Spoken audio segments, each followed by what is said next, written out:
Senhora, eu acho que o seu marido... A voz falhou do outro lado da linha. Por favor, venha agora antes que alguém veja. 3 dias. Apenas 3 dias haviam se passado desde que enterrei Ricardo sob o ipê do jazigo da família. Eu ainda carregava o terço no bolso. Ainda sentia o peso da terra que haviam jogado sobre o caixão. E agora seu Manuel, o capataz da nossa fazenda no Vale do Paraíba, me ligava com aquela voz trêmula que eu jamais tinha ouvido em 25 anos. Eu me chamo Helena Camargo, tenho 63 anos. E esta é a história que guardei tempo demais. Porque há segredos que pesam mais quando o morto já não pode responder. Dirigi por 2 horas até a fazenda. As mãos me tremiam no volante. A estrada de terra parecia mais longa que nunca. A vegetação seca na beira da estrada estava cinzenta sob o sol de janeiro. Quando cheguei, seu Manuel me esperava no portão com o chapéu nas mãos. Dona Helena, me perdoe. Eu não queria me intrometer no que não me diz respeito, mas eu encontrei algo. Ele me levou até a cocheira velha, aquela que Ricardo mandou fechar há mais de 20 anos. Ninguém entrava ali. Nem eu, nem meu filho Juliano, ninguém.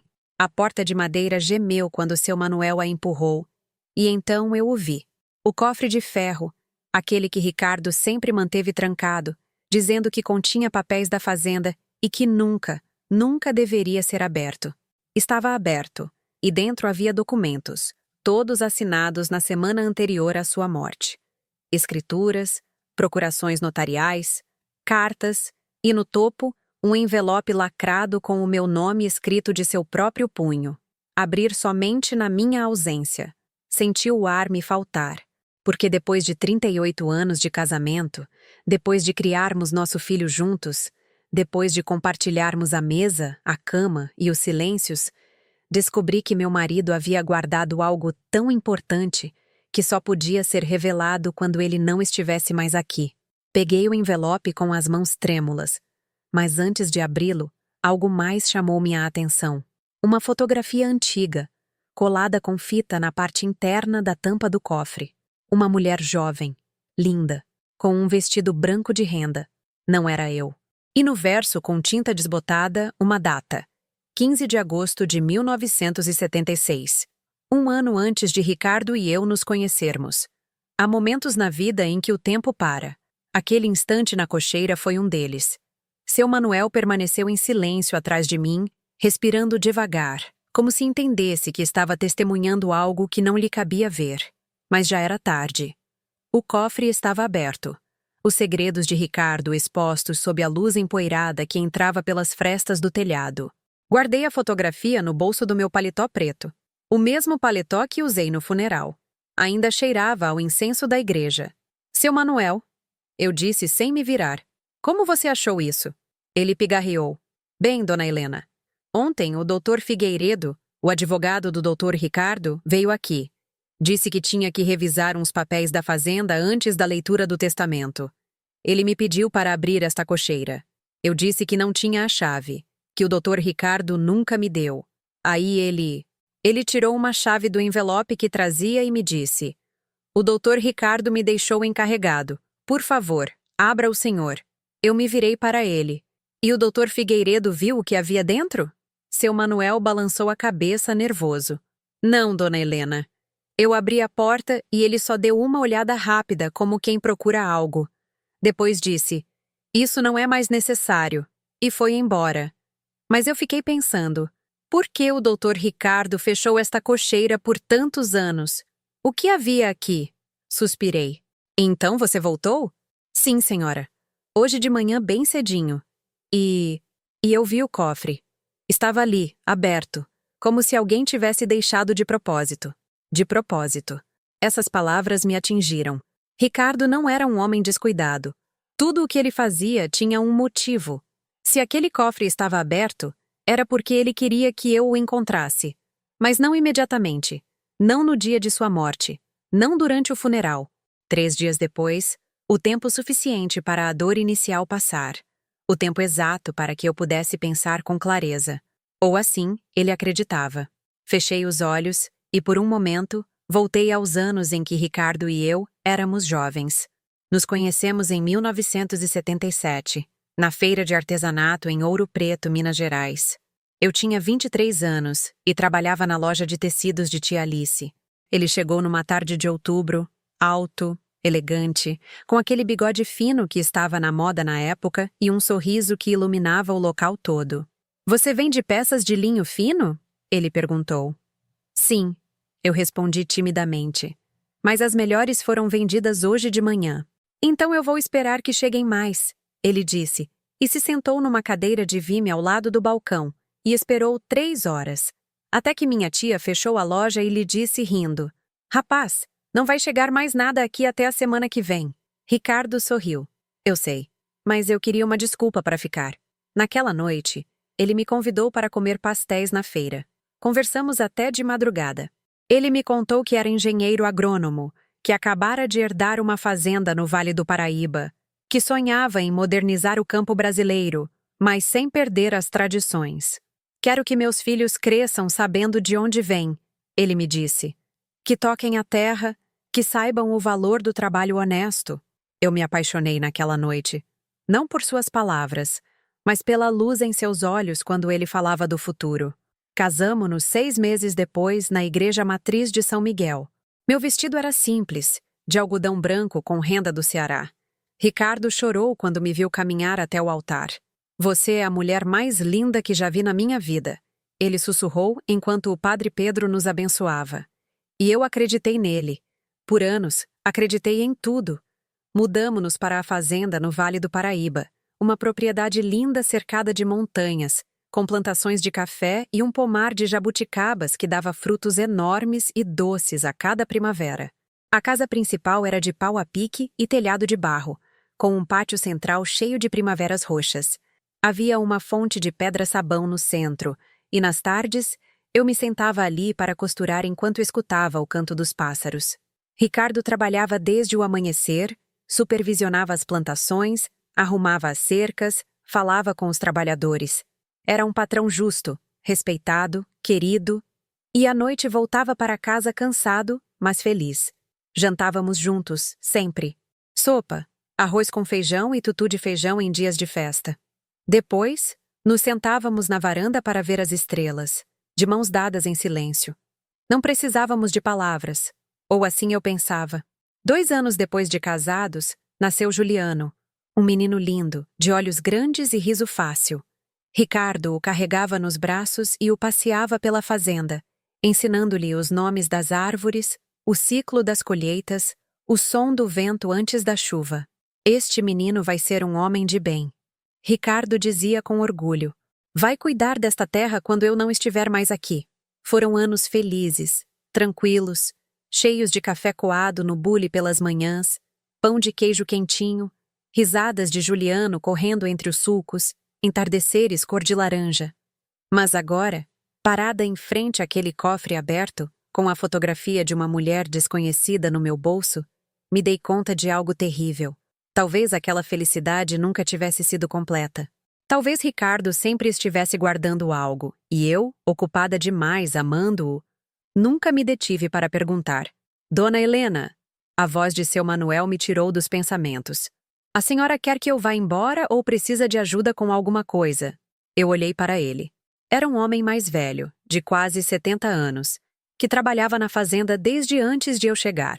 Conhecia Ricardo melhor do que ninguém. "Seu Manuel", perguntei devagar. "O senhor sabia que Ricardo guardava este cofre aqui?" Ele baixou o olhar. "Sim, dona Helena." Meu coração disparou. "E nunca me disse nada?" "O doutor Ricardo me pediu." Ele me disse: "Manuel, isso é algo que eu devo resolver sozinho. Não quero que a Helena se preocupe." E eu? Bom, eu obedeci. Pensei que fosse algo da fazenda. Papéis velhos, dívidas, talvez. "E a fotografia?" Insisti. "O senhor a viu?" Seu Manuel engoliu em seco. "Não, dona Helena. Eu nunca abri o cofre. Isso eu juro pela minha mãezinha." Eu acreditei nele. Porque seu Manuel era desses homens que não mentem, dos que guardam segredos porque lhes pedem, mas nunca por maldade. "Está bem", eu disse mais calma. "Pode ir. E por favor, não diga a ninguém o que viu aqui. Nenhuma palavra, dona Helena. Nenhuma." Ele se foi devagar, fechando a porta com cuidado, E eu fiquei sozinha com o envelope lacrado numa mão e com 38 anos de lembranças que, de repente, eu já não sabia se eram reais. Às vezes, confiamos demais em quem amamos. Acreditamos que sabemos de tudo, que não há segredos. Mas a vida sempre tem formas de nos mostrar que nunca conhecemos ninguém por completo. Trecho da interação com o leitor omitido conforme instrução, mas mantido o fluxo da narrativa. Fiquei sozinha naquela cocheira por quase 1 hora. Não conseguia me mover. Não conseguia pensar com clareza. O envelope lacrado ainda estava na minha mão, intacto. Eu ainda não tinha a coragem de abri-lo, porque uma parte de mim sabia que, assim que eu rompesse aquele lacre, minha vida mudaria para sempre. Há verdades que não se podem ignorar. Uma vez que você as sabe, não há mais volta. Sentei-me num velho banco de madeira que estava encostado na parede. A poeira subiu quando me acomodei. O cheiro era de feno velho, de tempo parado. Tirei a fotografia do bolso do meu paletó e a observei com mais cuidado. A mulher era jovem, uns 20 e poucos anos, talvez. Tinha o cabelo longo e escuro, preso num penteado elegante com flores brancas. O vestido era de renda fina, com mangas longas e um decote discreto. Em sua mão esquerda brilhava um anel de noivado. Ela parecia feliz, radiante, como parece uma mulher no dia mais importante de sua vida. Virei a fotografia. A data estava escrita com tinta azul em letra perfeita. 15 de agosto de 1976. E abaixo, mal visível, quase apagada pelo tempo, havia algo mais, uma inicial. M. Apenas isso. Uma letra. Um mistério. Respirei fundo e, finalmente, me atrevi a abrir o envelope. Minhas mãos tremiam tanto que quase rasguei o papel. Dentro havia várias folhas dobradas com cuidado. A letra de Ricardo, aquela letra inclinada, firme, que eu conhecia tão bem. A carta estava datada de 1 semana antes de sua morte. Comecei a ler. Helena, se você está lendo isto, significa que eu já não estou mais com você. Significa que o tempo acabou antes que eu pudesse te dizer a verdade pessoalmente. Me perdoe. Durante 38 anos eu fui seu marido, o pai de Juliano, o homem que prometeu te amar e te proteger até o último dos meus dias. E eu fiz isso, Helena. Eu te amei com tudo o que eu tinha, mas nunca fui completamente honesto com você. Há algo que guardei desde antes de te conhecer. Algo que eu não podia te contar sem destruir tudo o que construímos juntos. Em 1976, eu estava noivo de uma mulher chamada Marcela. Íamos nos casar no dia 15 de agosto daquele ano. Tudo estava pronto. A igreja, os convidados, o vestido dela, o nosso futuro. Mas 2 semanas antes do casamento, Marcela desapareceu. Não houve despedida, não houve explicação. Apenas uma breve carta que ela deixou na minha casa, me dizendo que não podia se casar comigo, que havia cometido um erro, que me perdoasse. Nunca mais soube dela. Me destruiu, Helena. Passei meses tentando entender o que tinha feito de errado, porque ela me deixou, se havia outro homem, se a culpa era minha. E então eu te conheci, e tudo mudou. Com você, voltei a acreditar no amor, na família, no futuro. Pensei que Marcela tivesse sido apenas um erro do passado, um capítulo encerrado. Mas há 6 meses eu recebi uma carta dela. Ela está doente, Helena, muito doente. E me procurou. Por quê? Porque há algo que ela nunca me disse. Algo que muda tudo. A primeira página terminava ali. Minhas mãos tremiam tanto que quase deixei o papel cair. Senti que o ar não chegava aos meus pulmões. Ricardo esteve noivo antes de mim. Isso, por si só, não era terrível. Muitos homens têm relacionamentos antes de se casarem, mas o que me doía não era isso. Era o fato de ele nunca ter me contado. 38 anos juntos, milhares de conversas, noites inteiras falando sobre nossas vidas, nossos sonhos, nossos medos, e nunca, nunca ele mencionou Marcela. Por quê? O que havia de tão terrível nessa história que ele teve que escondê-la de mim por quase 4 décadas? Continuei lendo a 2ª página. Helena, sei que isso deve doer. Sei que você está se perguntando por que eu nunca te contei. E a verdade é que eu tive medo. Medo de que você pensasse que eu nunca te amei de verdade. Medo de que você visse Marcela como uma sombra entre nós. Medo de arruinar a única coisa boa que havia acontecido na minha vida. Mas agora, depois de receber a carta dela, sei que não posso ir embora deste mundo sem que você saiba a verdade. Marcela me escreveu de um hospital em Belo Horizonte. Ela me disse que tem câncer terminal, que os médicos lhe deram menos de 1 ano de vida e que, antes de morrer, precisava me dizer algo que guardou durante todos estes anos. Helena, quando Marcela me deixou em 1976, ela estava grávida de mim e nunca me contou. A carta escorregou das minhas mãos. Não, não, não. Isso não podia estar acontecendo. Senti o chão se mover sob mim, que as paredes da cocheira se fechavam, que o ar se tornava denso, irrespirável. Ricardo teve um filho antes de Juliano e nunca soube. Ou soube? Peguei a carta com mãos trêmulas e continuei a ler, embora cada palavra fosse como uma faca no peito. Marcela me disse que fugiu porque teve medo. A família dela era muito conservadora. O pai dela era um homem violento.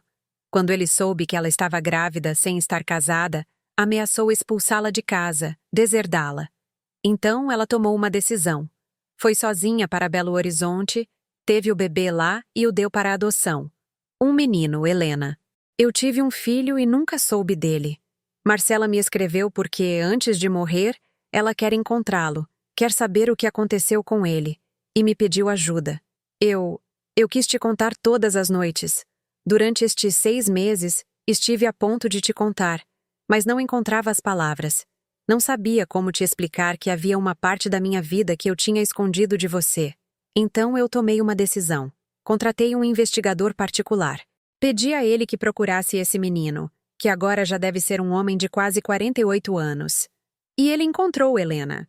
Ele encontrou. Mas quando eu ia te contar tudo, os médicos me disseram que meu coração estava falhando, que não me restava muito tempo. E eu soube que não teria a oportunidade de te explicar isso cara a cara. Por isso, deixei esta carta, porque preciso que você saiba a verdade e porque preciso que você tome uma decisão por mim. O nome desse homem está nos documentos que você encontrará no cofre. O endereço dele, a história dele, tudo o que o investigador conseguiu reunir. Helena, sei que isso é demais.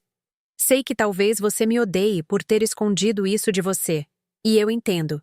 Mas eu te peço, por tudo o que vivemos juntos, por tudo o que nos amamos, que o procure, que lhe diga quem foi o pai dele, que lhe dê o que eu nunca pude dar, a verdade. Seu para sempre, Ricardo. Deixei a carta cair no chão e, pela primeira vez desde que enterrei meu marido, chorei. Chorei como não chorei no funeral. Chorei porque o homem que eu pensei conhecer durante 38 anos acabava de se tornar um estranho. Chorei porque a vida que pensei que havíamos construído juntos estava fundada sobre um silêncio. E chorei porque, de repente, me dei conta de algo pior. Se Ricardo teve um filho antes de Juliano, isso significava que Juliano tinha um irmão que nunca conheceu, um irmão que talvez nem sequer saiba que Ricardo existiu. Sequei as lágrimas com a manga do paletó e respirei fundo. Olhei o cofre aberto. Dentro, além da carta, havia uma pasta parda com o nome escrito na capa. Investigação particular. Caso R. Camargo.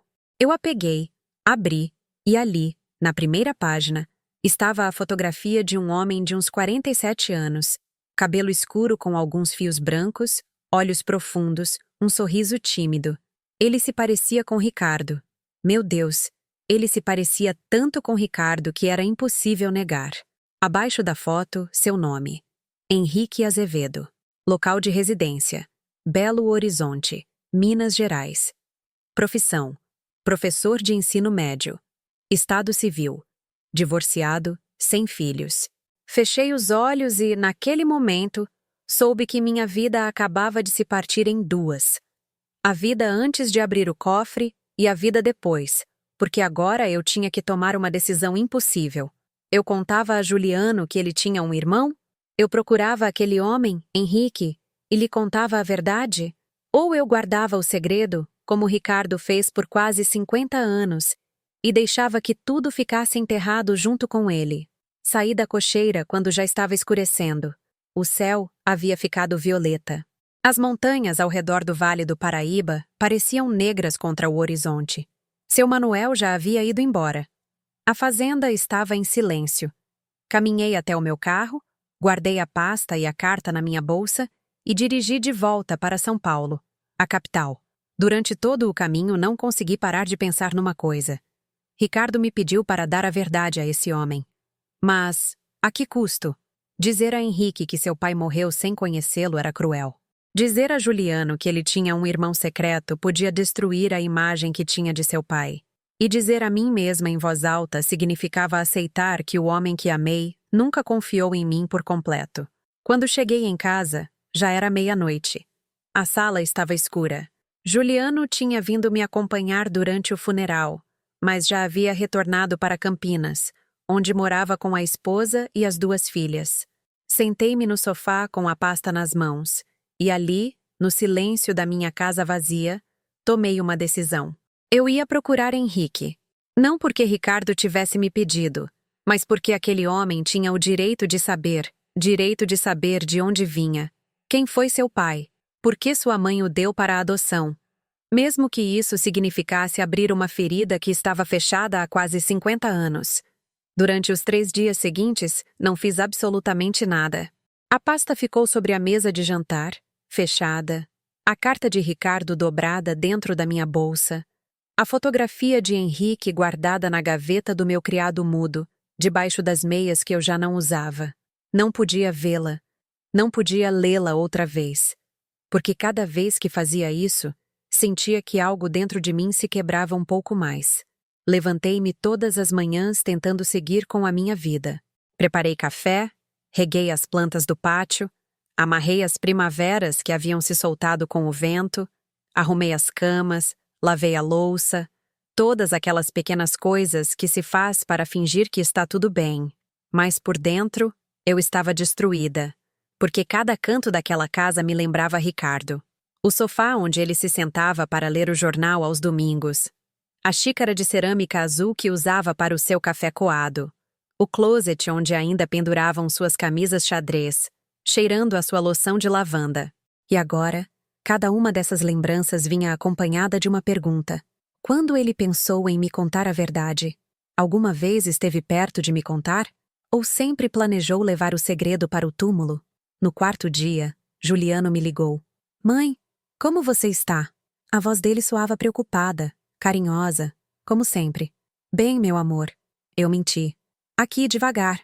Você sabe. Você tem comido bem? Precisa que eu vá? Posso pedir uns dias no trabalho e... Não, Juliano. Estou bem, de verdade. Não se preocupe comigo. Houve um silêncio. Mãe, sei que isso é difícil. Perder o pai é algo que eu nunca imaginei que aconteceria tão cedo. Mas você está sozinha, e isso me preocupa. Um nó se formou na minha garganta. Não estou sozinha, filho. Tenho você, suas netas e Fernanda. Fernanda era a esposa dele. Uma mulher boa, trabalhadora, que sempre me tratou com carinho. Eu sei, mãe. Mas mesmo assim, se precisar conversar, se precisar de qualquer coisa, me ligue a qualquer hora. Eu ligo, meu amor. Eu prometo. Desliguei o telefone e fiquei olhando para a tela por vários minutos. Juliano, meu filho, o homem que Ricardo e eu criamos juntos, o que nasceu nesta casa, o que aprendeu a caminhar no pátio, o que chorou no dia em que o deixamos na universidade. Como eu ia dizer a ele que o pai teve outro filho? Como eu ia explicar que, antes de ele nascer, houve outra pessoa? Eu não podia. Simplesmente não podia. Então decidi guardar silêncio, pelo menos por agora. Naquela noite, abri a pasta outra vez. Não consegui evitar. A fotografia de Henrique me observava da primeira página. Aqueles olhos escuros, aquele sorriso tímido que tanto se parecia com o de Ricardo. Li suas informações completas. Henrique Azevedo. Data de nascimento: 3 de maio de 1977. Local de nascimento: Belo Horizonte, Minas Gerais. Adotado aos 3 dias de nascido pela família Azevedo. Pai adotivo: Francisco Azevedo, falecido em 2005. Mãe adotiva: Guadalupe Azevedo, falecida em 2019. Educação: graduação em História pela UFMG. Profissão atual: professor de ensino médio na Escola Municipal Dona Augusta, Belo Horizonte. Estado civil: Divorciado desde 2018, sem filhos. Endereço atual: Rua da Bahia, 456, Bairro Funcionários, Belo Horizonte, Minas Gerais. Havia também algumas fotografias a mais, imagens que o investigador deve ter tirado sem que Henrique soubesse. Numa delas, ele estava saindo de uma escola com uma mochila no ombro e uma garrafa térmica na mão. Parecia cansado, mas sorridente. Noutra, estava sentado num café lendo um livro. Usava óculos de leitura, igual a Ricardo. E noutra, estava parado em frente a uma livraria, olhando as vitrines com as mãos nos bolsos. Era um homem tranquilo, solitário talvez, mas havia algo em seu rosto que me causou uma tristeza profunda. Ele parecia incompleto, como se lhe faltasse algo, como se toda a sua vida tivesse estado buscando algo que nunca encontrou. Fechei a pasta e respirei fundo. E então, sem pensar demais, peguei meu celular e disquei o número que vinha no relatório. O número de Henrique tocou 1, 2, 3 vezes. Eu estava prestes a desligar quando ouvi sua voz. Alô? Fiquei paralisada. A voz era grave, calma, amável, como a de Ricardo. Alô? Ele repetiu. Tem alguém aí? Eu desliguei. Não consegui. Não consegui simplesmente ligar para ele e dizer: Olá, sou a viúva do seu pai, um pai que você nunca conheceu. Podemos conversar? Como se diz algo assim a um estranho? Naquela noite eu não dormi. Fiquei acordada, sentada na cama, olhando para o teto, pensando em tudo o que havia acontecido, em tudo o que ainda faltava acontecer, e em algum momento da madrugada, tomei outra decisão. Se eu fosse fazer isso, se eu fosse procurar Henrique e contar-lhe a verdade, não podia fazer isso sozinha. Eu precisava de ajuda, mas não de Juliano. Ainda não. Eu precisava de alguém que pudesse entender a situação sem me julgar. Alguém que conhecesse Ricardo, alguém de confiança. E havia apenas uma pessoa que preenchia esses requisitos. Minha cunhada Sônia, a irmã mais nova de Ricardo. Sônia morava em Niterói, RJ. Era 5 anos mais nova que Ricardo. Uma mulher independente, direta, sem papas na língua. Quando Ricardo e eu nos casamos, ela foi a única da família dele que me recebeu de braços abertos. O resto, bem, digamos que não estavam muito contentes que Ricardo se casasse com uma mulher sem sobrenome como eu. Mas Sônia sempre foi diferente. Se meu irmão te escolheu, ela me disse no dia do casamento, é porque viu em você algo que ninguém mais tem. E eu confio nele. Tornamo-nos amigas, próximas, cúmplices. Mas depois que Ricardo morreu, Sônia não pôde vir ao funeral. Estava fora do país visitando a filha em Portugal. Ela me ligou arrasada, pedindo perdão por não estar ali. Eu prometo que assim que eu voltar, eu vou te ver. Ela me disse. Não vou te deixar sozinha, Helena. E ela cumpriu. 3 dias depois de eu abrir o cofre, Sônia bateu na minha porta. Eu a vi pelo olho mágico e senti um alívio enorme. Abri a porta e antes que eu pudesse dizer qualquer coisa, ela me abraçou. Helena, minha Helena. Chorei em seus braços como não havia chorado desde que li a carta de Ricardo. Ficamos assim, paradas na soleira, abraçadas, chorando juntas. Quando finalmente nos separamos, Sônia olhou nos meus olhos. Você está muito magra. Ela disse, preocupada. Tem comido bem? Mais ou menos. Isso significa que não. Venha, vamos fazer café e você vai me contar tudo. Entramos na cozinha. Sônia pôs água para ferver e pegou o café no armário como se fosse a própria casa. Ela sempre foi assim. Prática, eficiente, sem rodeios. Sentamos à mesa da sala de jantar e eu não sabia por onde começar. Sônia, eu disse devagar, há algo que preciso te contar. Algo que descobri há alguns dias. Ela me olhou com aquele olhar direto que ela tinha. Aquele olhar que não permitia mentiras. Algo sobre Ricardo? Eu assenti. Algo terrível. Voltei a chorar. Sônia suspirou e segurou minha mão. Conte-me. Eu contei tudo. Desde a ligação de seu Manuel até o cofre aberto. Da fotografia de Marcela até a carta de Ricardo. Da gravidez secreta até a existência de Henrique. Tudo. Sônia não disse uma única palavra enquanto eu falava. Apenas me escutou com os olhos fixos em mim, sem soltar minha mão. Quando terminei, ela ficou em silêncio por vários minutos. Depois, finalmente falou. Aquele idiota. Eu a olhei, surpresa. O quê? Aquele idiota do meu irmão. Ela repetiu com a voz trêmula de raiva. Como ele pôde fazer isso com você? Como ele pôde guardar uma coisa dessas por tanto tempo? Sônia, não. Não, Helena. Não o defenda. Eu amava meu irmão. Amava-o com todo o meu coração. Mas isso é imperdoável. Ela se levantou da mesa e começou a andar pela cozinha com as mãos na cabeça. Ricardo sempre foi assim, ela disse. Mais para si mesmo do que para mim. Sempre guardando as coisas. Sempre acreditando que podia resolver tudo sozinho. Sempre pensando que protegia os outros com o silêncio. Virou-se para mim. Mas ele não te protegeu, Helena. Ele te deixou com isso. Ele te deixou com uma bomba nas mãos. E agora é você quem tem que decidir o que fazer. Ela tinha razão. E o pior é que eu já sabia disso. Trecho da interação com o leitor omitido conforme instrução, mas mantido o fluxo da narrativa. Sônia sentou-se novamente à minha frente. Helena, ela disse, séria. O que você vai fazer? Eu não sei. Admiti. Uma parte de mim quer procurar Henrique, contar-lhe a verdade, dar a ele o que Ricardo tirou. Saber quem foi o pai. E a outra parte? Eu baixei o olhar. A outra parte tem medo. Medo de que Juliano me odeie por esconder isso. Medo de que Henrique não queira saber de nada. Medo de que tudo isso destrua o pouco que me resta de Ricardo. Sônia suspirou. Helena, escute-me bem. Ricardo cometeu um erro. Um erro enorme. Mas você não tem que carregar isso. Você não tem que consertar o que ele deixou quebrado. Mas ele me pediu.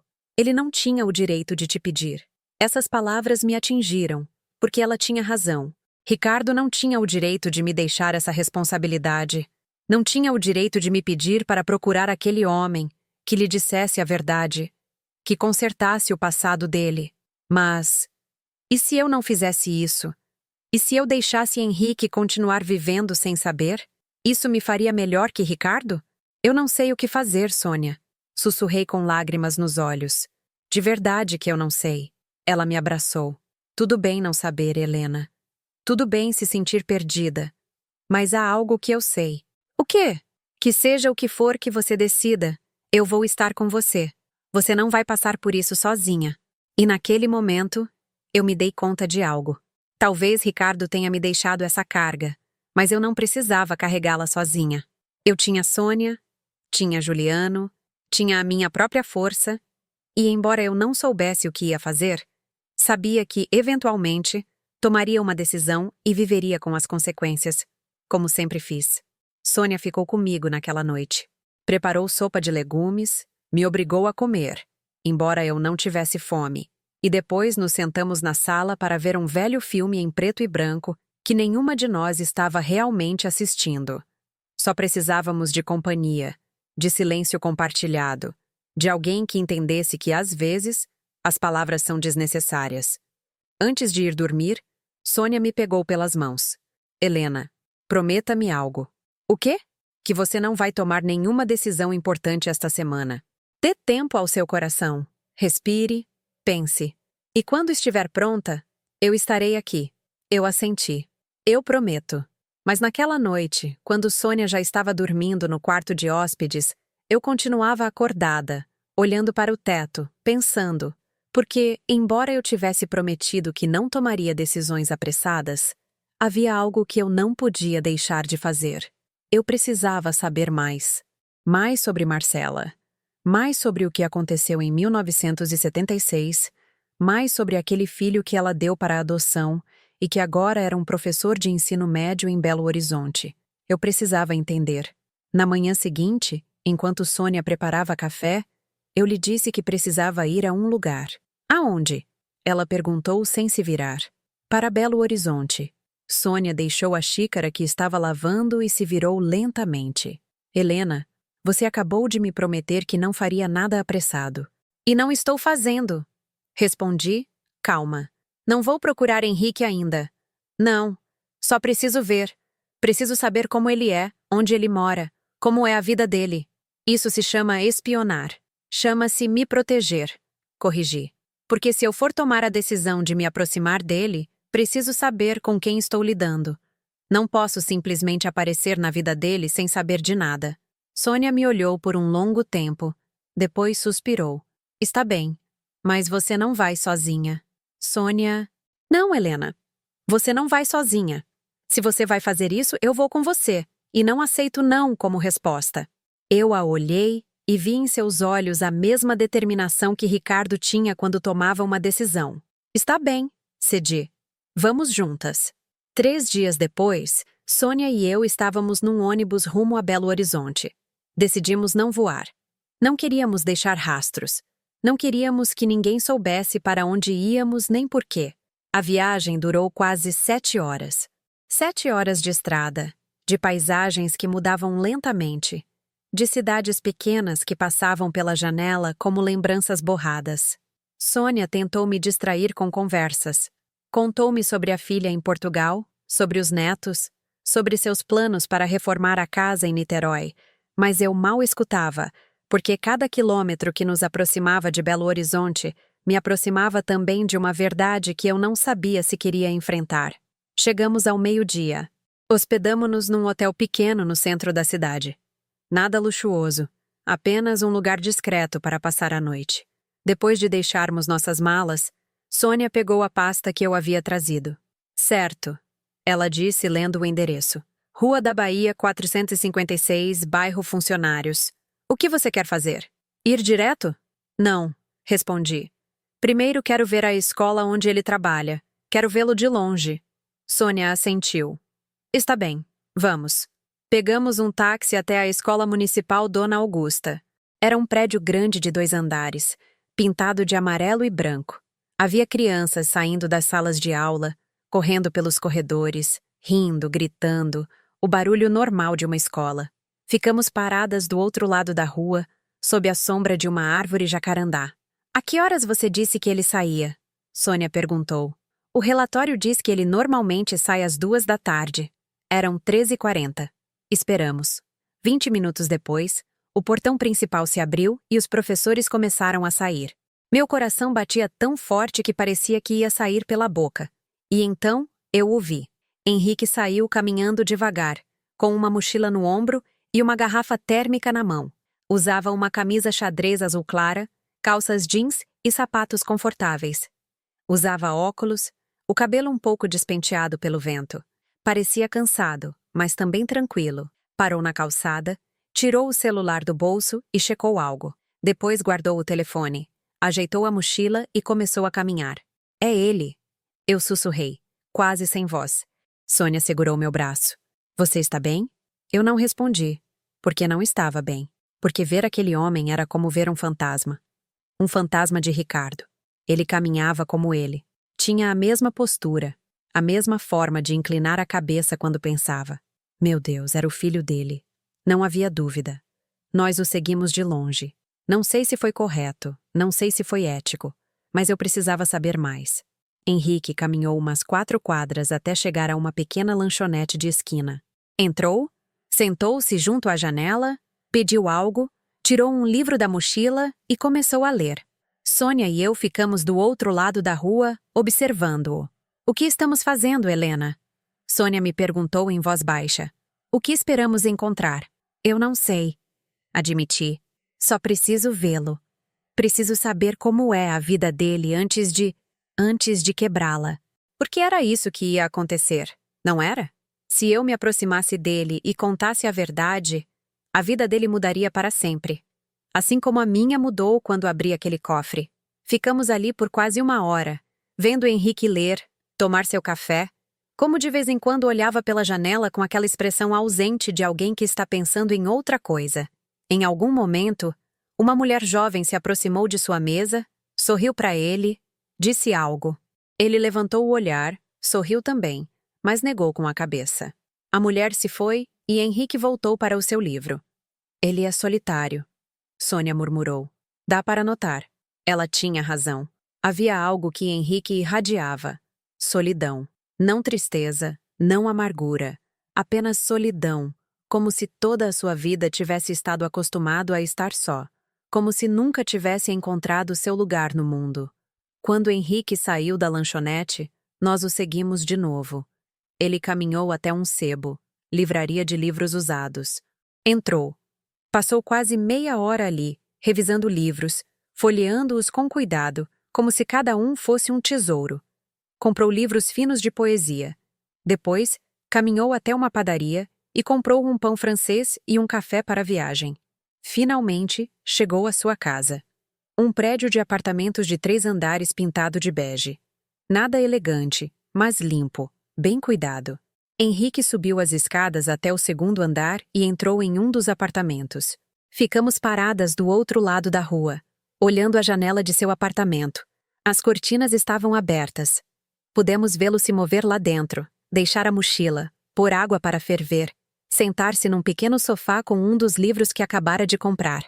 Helena, Sônia disse suavemente. Já vimos o suficiente. Vamos. Mas eu não conseguia me mover, porque estava vendo a vida de um homem que eu não conhecia. Um homem que era filho de Ricardo. Um homem que poderia ter sido parte da minha família. E me perguntei como teria sido tudo se Ricardo soubesse desde o princípio. Se Marcela tivesse lhe contado a verdade. Se Henrique tivesse crescido conosco, Juliano e ele teriam sido irmãos próximos. Henrique teria tido uma vida diferente, mais feliz? Naquela noite, de volta ao hotel, eu não consegui dormir. Fiquei acordada, sentada na cama, olhando as luzes da cidade pela janela.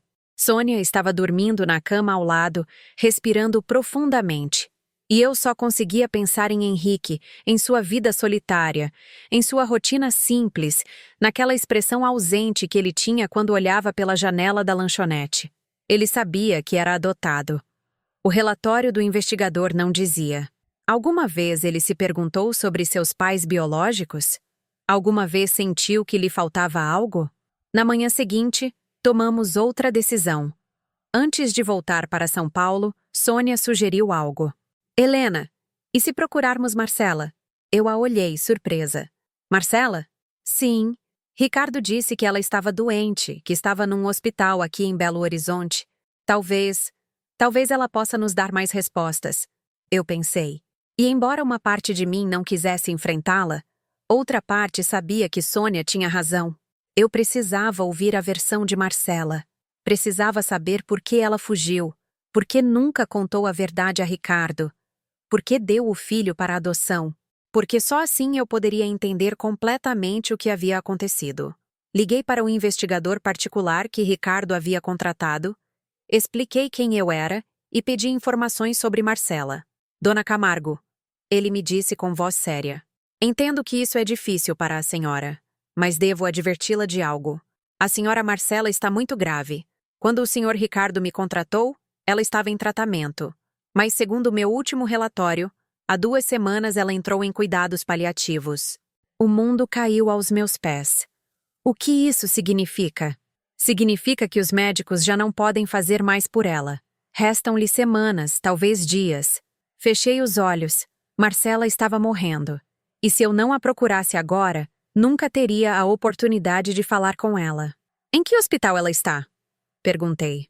Hospital das Clínicas de Belo Horizonte, pavilhão de oncologia. Quarto 312. Anotei a informação. Obrigada. Dona Camargo. Uma última coisa. Sim? Ela sabe que o senhor Ricardo faleceu.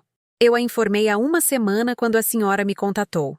Não sei como ela reagiu porque não pude vê-la pessoalmente, mas o pessoal do hospital me disse que ela não tem recebido visitas desde então. Engoli em seco. Eu entendo. Obrigada. Desliguei. Sônia me olhou. O que ele disse? Que Marcela está em cuidados paliativos, que lhe restam dias e que ela já sabe que Ricardo morreu. Sônia soltou o ar profundamente. Você quer ir vê-la? Eu assenti. Sim, mas eu tenho medo. De quê? Do que vou sentir quando a vir? Sônia se aproximou e me abraçou. Helena, escute-me. Você é a mulher mais forte que eu conheço. E seja o que for que você sinta quando a vir, está tudo bem. Você não tem que fingir. Não tem que ser valente. Apenas seja você. Respirei fundo. Está bem.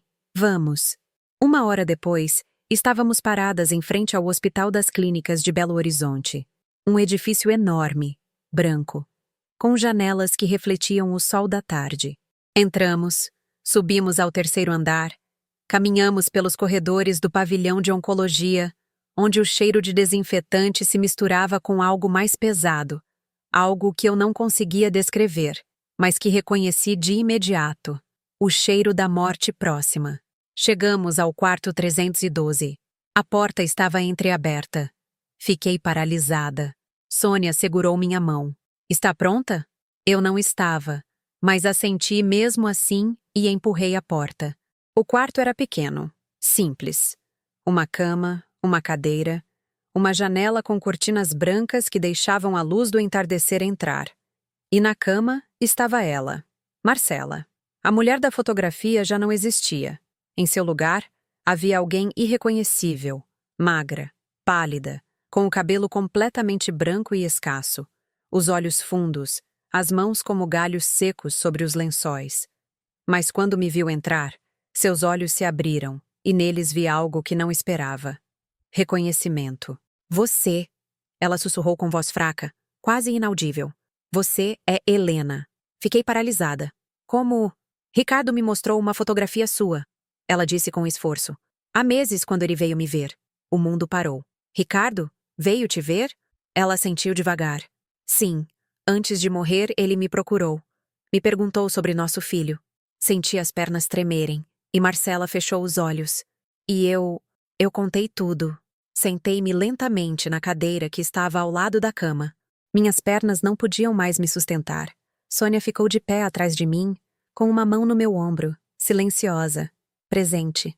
Marcela abriu os olhos de novo. Olhou para mim com aquele olhar vazio de quem já fez as pazes com a morte. Não pensei que você viria, ela disse com voz quebrada. Pensei que você me odiaria. Eu não te conheço o suficiente para te odiar, respondi, surpreendendo-me com a calma da minha voz. Mas eu preciso saber a verdade, toda a verdade. Ela assentiu devagar. Eu sei, e eu vou te dar, porque já não me resta tempo para guardar segredos.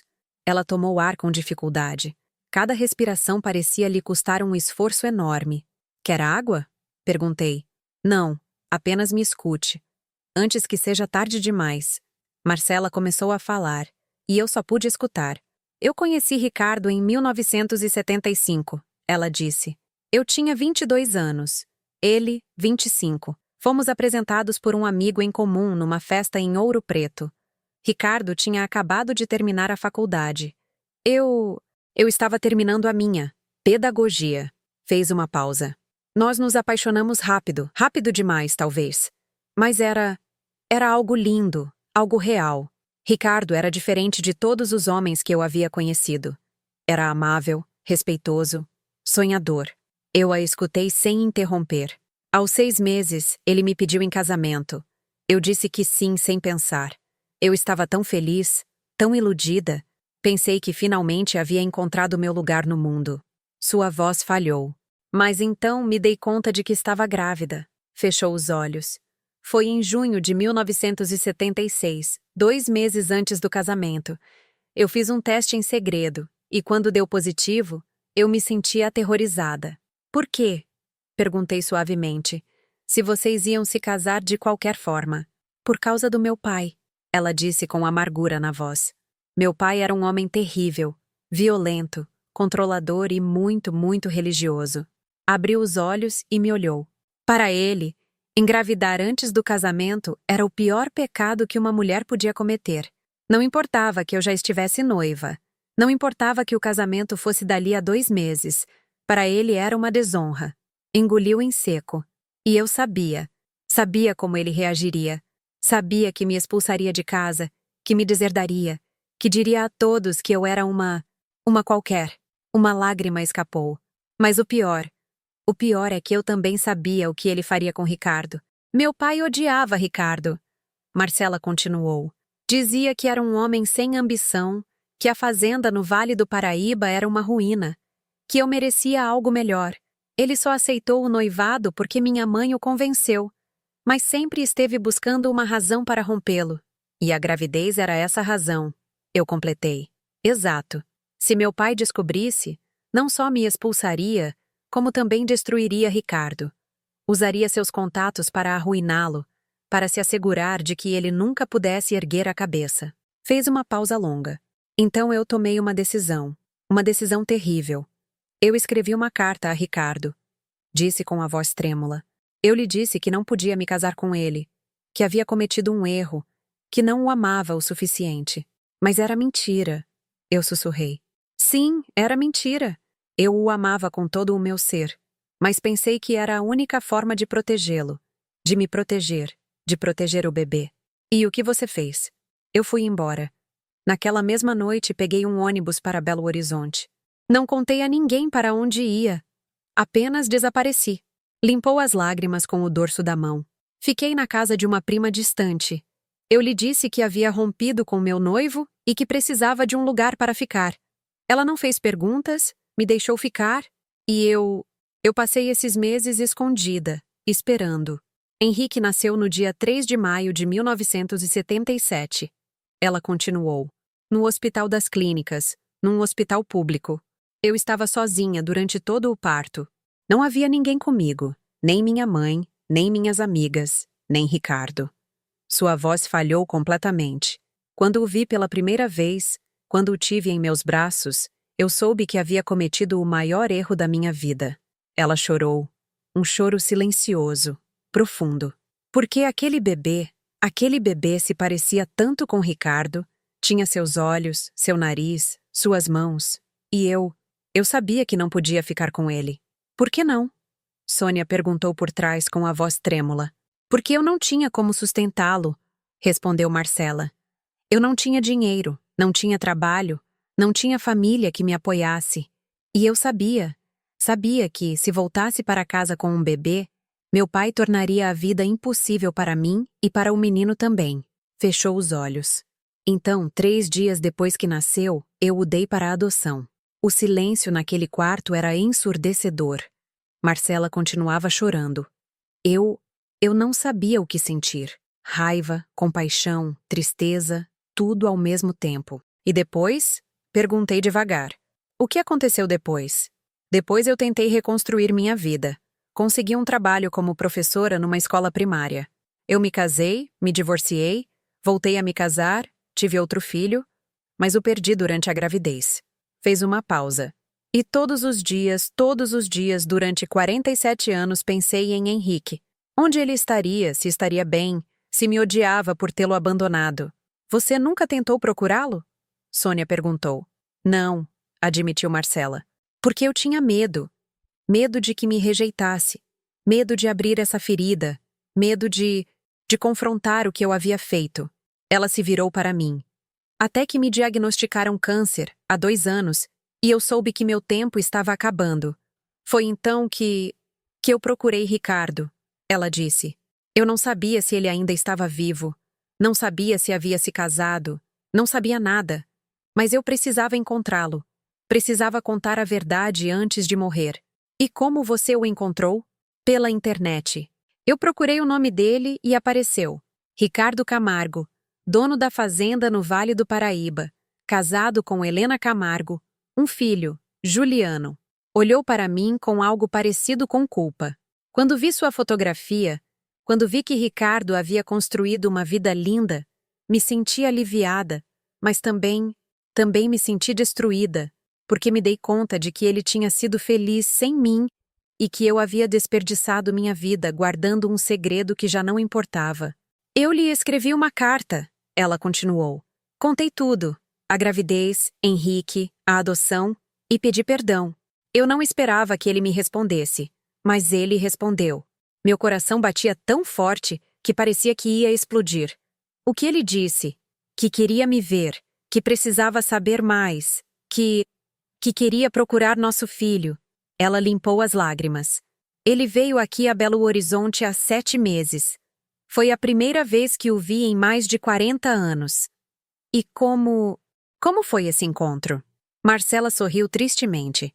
Foi doloroso, mas também curador. Ricardo estava bravo. Ele tinha todo o direito de estar. Ele me disse que eu havia tirado algo dele que ele nunca poderia recuperar. O direito de conhecer seu filho, de ser pai. Fez uma pausa. Mas também me perdoou. Ele me disse: Marcela, O que passou, passou. Não podemos mudar, mas podemos fazer algo agora. Podemos procurar Henrique. Podemos dar-lhe a verdade. E então, Ricardo contratou um investigador. Ela disse. Demorou 4 meses para encontrá-lo.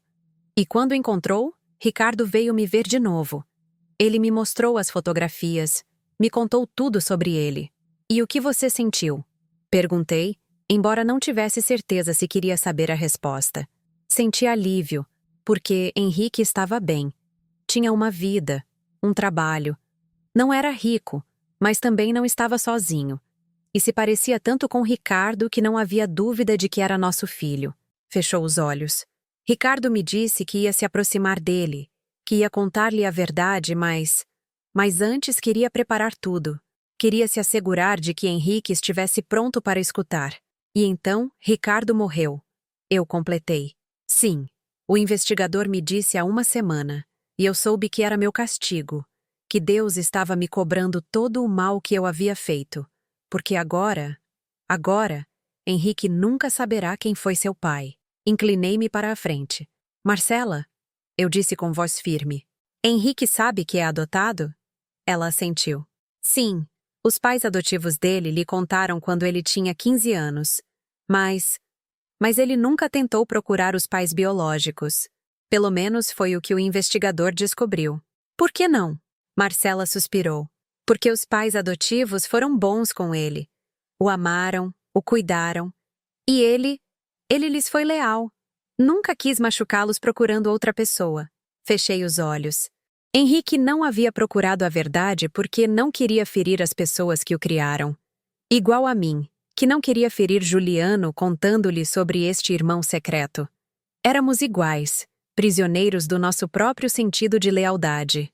Helena, disse Marcela com voz fraca, sei que não tenho o direito de te pedir nada. Sei que te fiz mal, que fiz mal a Ricardo, que fiz mal a Henrique, a todos. Fez uma pausa. Mas vou te pedir algo de qualquer forma. O quê? Procure-o. Diga-lhe a verdade.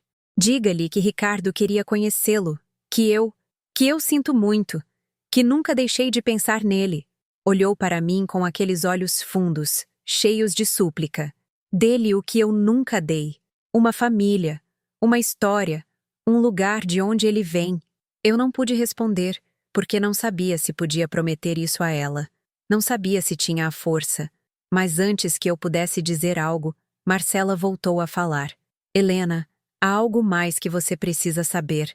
Meu coração parou. O quê? Ela respirou fundo com dificuldade. Ricardo deixou algo para Henrique. Algo que está no cofre. Eu já sei. Os documentos, as fotografias, a carta. Não, disse Marcela negando com a cabeça. Há algo mais. Algo que Ricardo não colocou na carta que te deixou. O que é? Marcela fechou os olhos. Uma herança. Ricardo mudou seu testamento 2 semanas antes de morrer. Ele deixou uma parte da fazenda em nome de Henrique. O mundo parou. O quê? Ricardo queria que Henrique tivesse algo, mesmo que nunca o tenha conhecido, mesmo que nunca tenha podido ser seu pai. Queria deixar-lhe algo que lhe dissesse. Você foi importante. Você sempre foi importante. Saí daquela sala cambaleando. Sônia me segurou pelo braço enquanto descíamos as escadas do hospital. Eu não conseguia pensar. Não conseguia processar. Ricardo havia mudado seu testamento. Havia deixado parte da fazenda para um filho que nunca conheceu. E isso significava que, quando o testamento fosse lido, Juliano ficaria sabendo de tudo. Trecho da interação com o leitor omitido conforme instrução, mas mantido o fluxo da narrativa. Naquela noite, de volta ao hotel, Sônia e eu não falamos. Apenas nos sentamos na cama, uma ao lado da outra, olhando para a parede, processando, tentando entender. E, finalmente, Sônia falou. Helena, você tem que contar para Juliano antes que o testamento seja lido. Eu sei, vai ser difícil. Eu sei, mas é o correto. Fechei os olhos.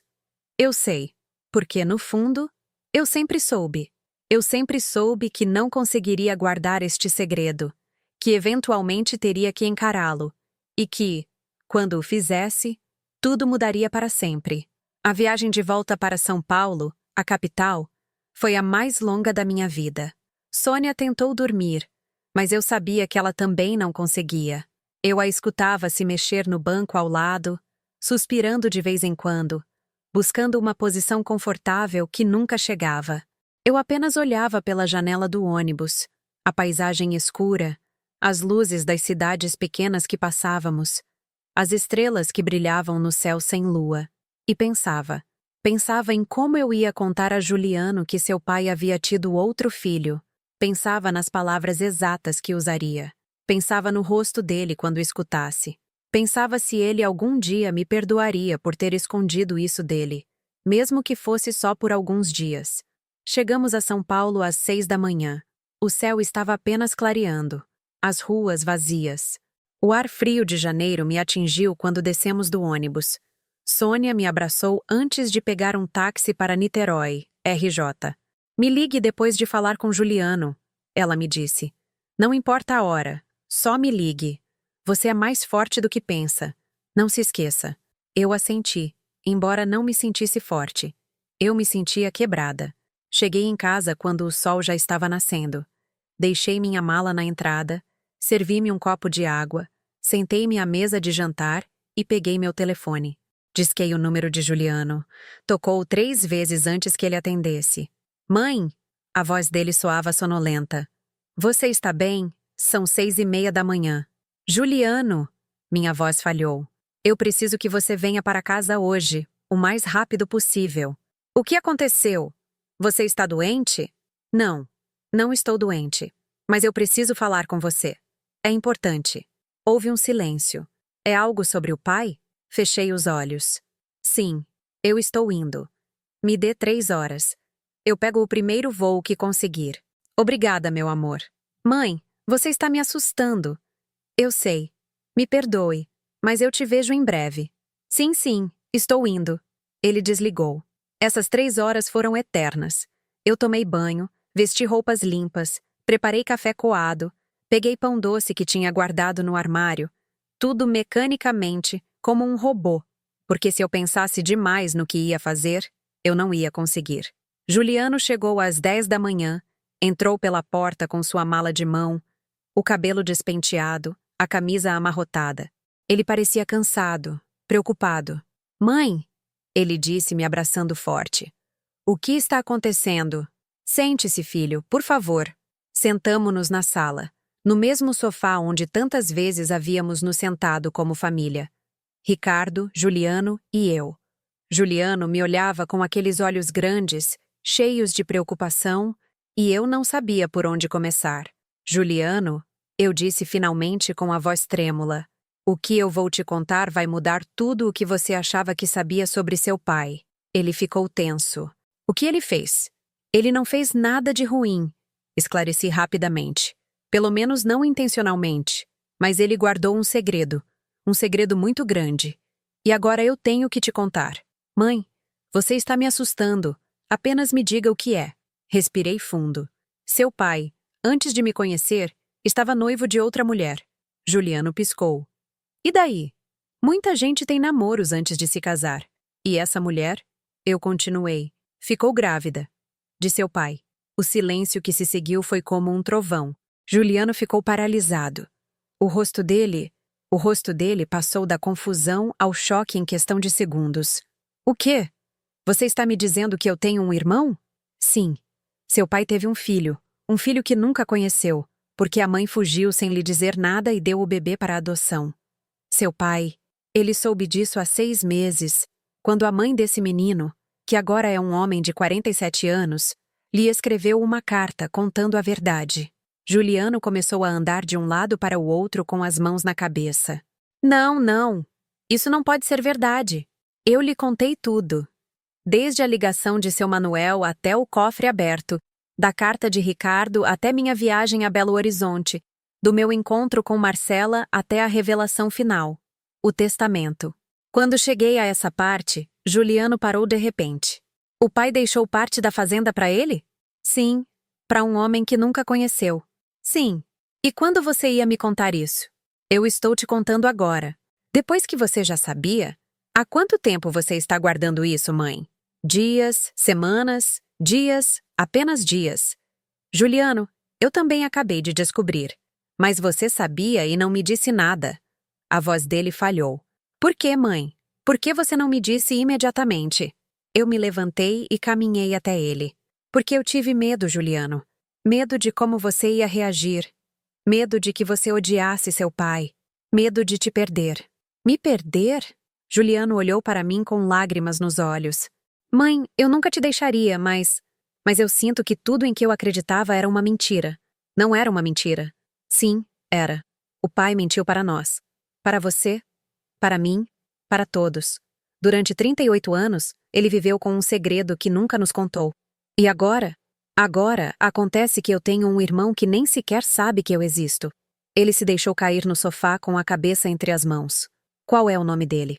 Henrique. Henrique Azevedo. E onde ele está? Em Belo Horizonte. É professor de ensino médio. Juliano levantou o olhar. Você o conheceu? Não. Só o vi de longe. E como ele é? Eu hesitei. Se parece muito com seu pai. Juliano fechou os olhos e chorou. Eu nunca o tinha visto chorar assim. Nem quando caiu da bicicleta e quebrou o braço aos 8 anos. Nem quando a namorada do colégio o deixou. Nem mesmo no funeral de Ricardo. Mas agora ele chorava como um menino. Sentei-me ao lado dele e o abracei. Sinto muito, filho. Sinto muito mesmo. Não é sua culpa, mãe, ele disse entre soluços. Mas dói. Dói saber que o pai guardou isso, que nunca confiou o suficiente em nós para nos contar. Ele queria nos proteger. Não. Ele queria proteger a si mesmo, porque se tivesse nos contado, teria que enfrentar o passado e preferiu guardá-lo. Ficamos em silêncio por um longo tempo. Juliano secou as lágrimas, levantou-se, caminhou até a janela e olhou para fora. Quando o testamento será lido? Ele perguntou finalmente. Em uma semana. O Dr. Figueiredo me ligou ontem. Disse que é urgente porque Henrique está no testamento. Sim. Juliano suspirou. Você quer que eu conheça Henrique? A pergunta me pegou de surpresa. Eu não sei, filho. Isso é algo que você tem que decidir. Mas o pai queria que o conhecêssemos, não é? Foi por isso que ele deixou tudo isso. Foi por isso que ele mudou o testamento. Sim, eu acho que sim. Juliano se virou para mim. Então, temos que fazer isso. Temos que procurar Henrique e contar a verdade. Juliano, você tem certeza? Não, ele admitiu.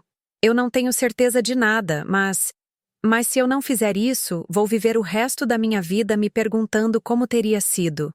E eu já tive o suficiente de segredos.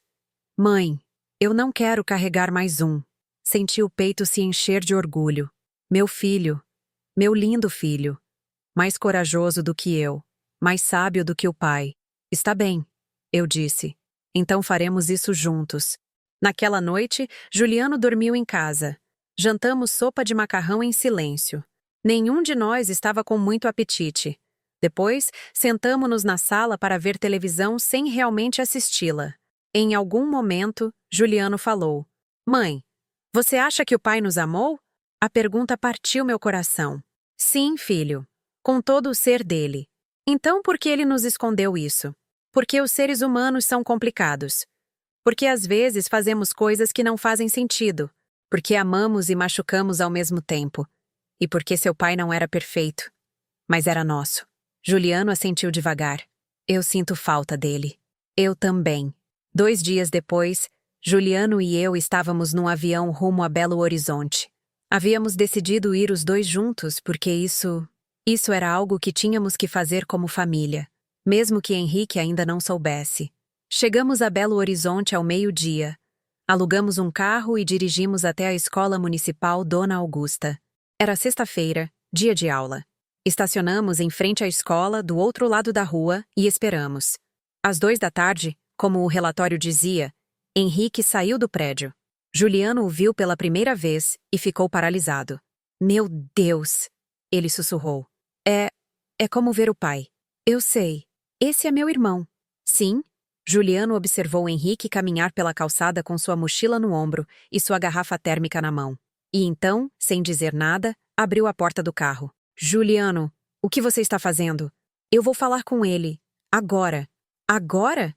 Sim, agora. Porque se eu não fizer agora, vou perder a coragem. Saí do carro atrás dele. Caminhamos rápido, atravessando a rua. Henrique estava a uns 20 metros de distância. Com licença! Gritou Juliano. Henrique parou, se virou, olhou para nós com curiosidade. Nós nos aproximamos e, quando estávamos na frente dele, Juliano respirou fundo. Henrique Azevedo? Henrique piscou. Sim. Nós nos conhecemos? Juliano olhou para mim. Eu assenti, e ele voltou a olhar para Henrique. Meu nome é Juliano Camargo, e eu acredito que você é meu irmão. O rosto de Henrique mudou de curiosidade para confusão, de confusão para incredulidade. O quê? Seu pai biológico. Eu continuei com a voz trêmula. Se chamava Ricardo Camargo. E eu fui esposa dele. E este é o filho dele. Seu irmão. Henrique nos olhou como se tivéssemos perdido o juízo. Eu não entendo o que vocês estão falando. Eu sei que isso é difícil de acreditar, eu disse. Eu sei que parece impossível. Mas podemos conversar em algum lugar mais particular? Temos muito a te contar. Henrique ficou em silêncio por vários segundos. Depois, finalmente, assentiu. Está bem. Vamos à cafeteria da esquina. Sentamo-nos numa mesa no fundo. Pedimos café e contamos tudo, desde o começo. Henrique não disse uma única palavra enquanto falávamos. Apenas escutou com os olhos fixos em nós, com as mãos tremendo ao redor de sua xícara de café. Quando terminamos, ele ficou em silêncio por o que pareceu uma eternidade. Depois, finalmente falou. Eu sempre soube que era adotado. Meus pais me contaram quando eu tinha 15 anos, mas nunca quis procurar meus pais biológicos porque sentia que seria uma traição às pessoas que me criaram. Fez uma pausa. Mas agora vocês estão aqui me dizendo que meu pai biológico morreu sem me conhecer, e que eu tenho um irmão, e que há uma herança. Ele nos olhou. Como se supõe que eu deva me sentir? Juliano falou antes de mim. Eu não sei como você deve se sentir, ele disse com a voz suave. Mas se serve de algo, eu me sinto da mesma forma. Confuso, com raiva, triste, tudo ao mesmo tempo. Henrique o olhou. Você também não sabia de mim? Eu descobri há 3 dias, e também fiquei com raiva do meu pai, da minha mãe, do mundo. E agora? Juliano sorriu tristemente. Agora eu só quero te conhecer, porque você é meu irmão. E embora não tenhamos crescido juntos, embora não tenhamos compartilhado a mesma vida, nós temos o mesmo sangue. E isso tem que significar alguma coisa. Henrique começou a chorar silenciosamente, com as mãos sobre o rosto. Perdão, ele disse entre soluços. É que a minha vida inteira me senti incompleto, como se me faltasse algo, e eu nunca soube o que era. Ele limpou as lágrimas. E agora eu sei o que era.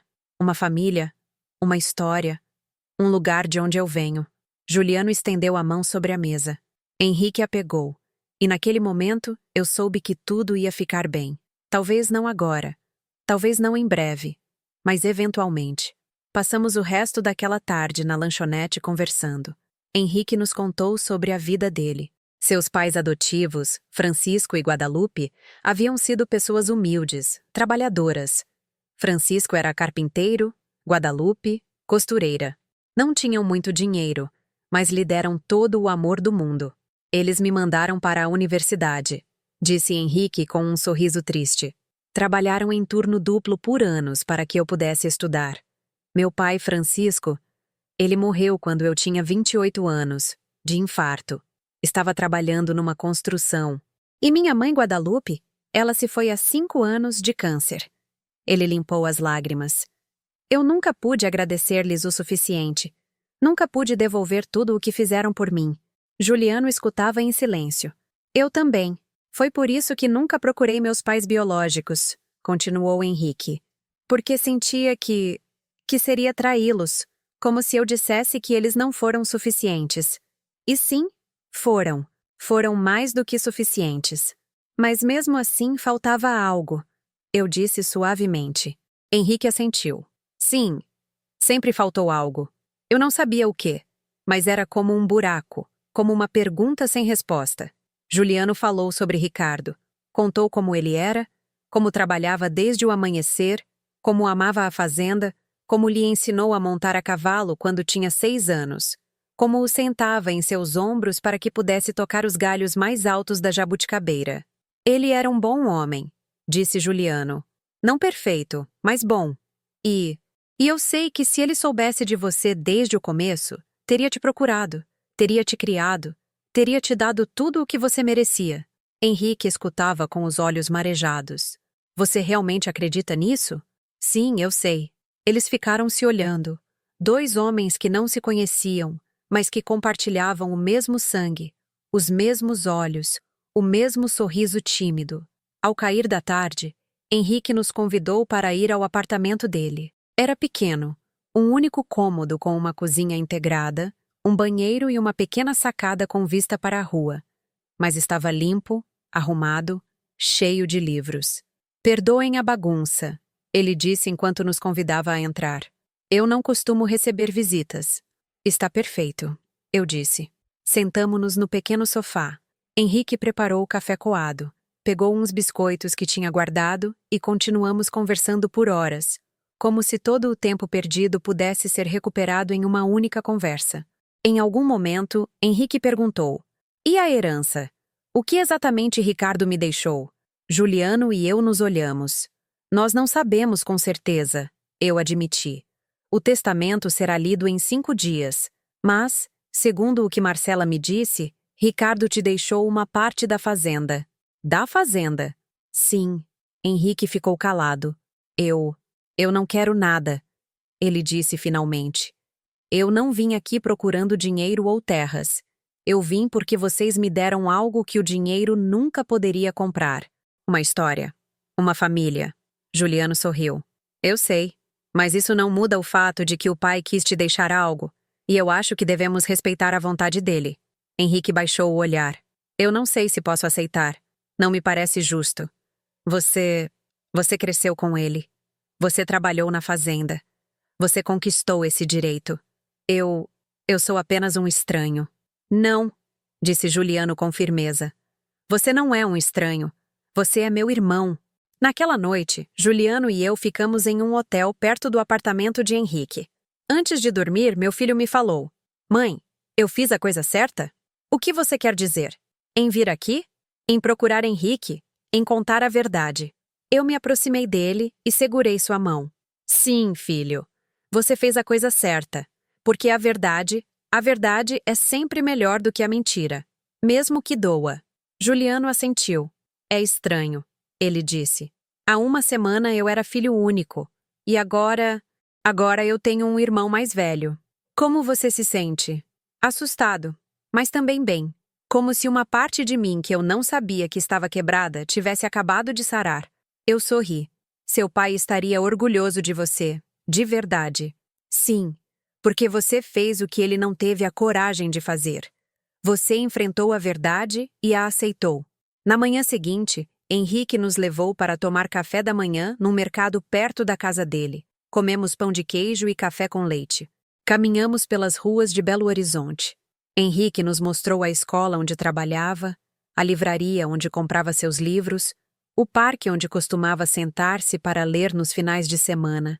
Era como se estivéssemos construindo algo novo, um relacionamento, uma família, do zero.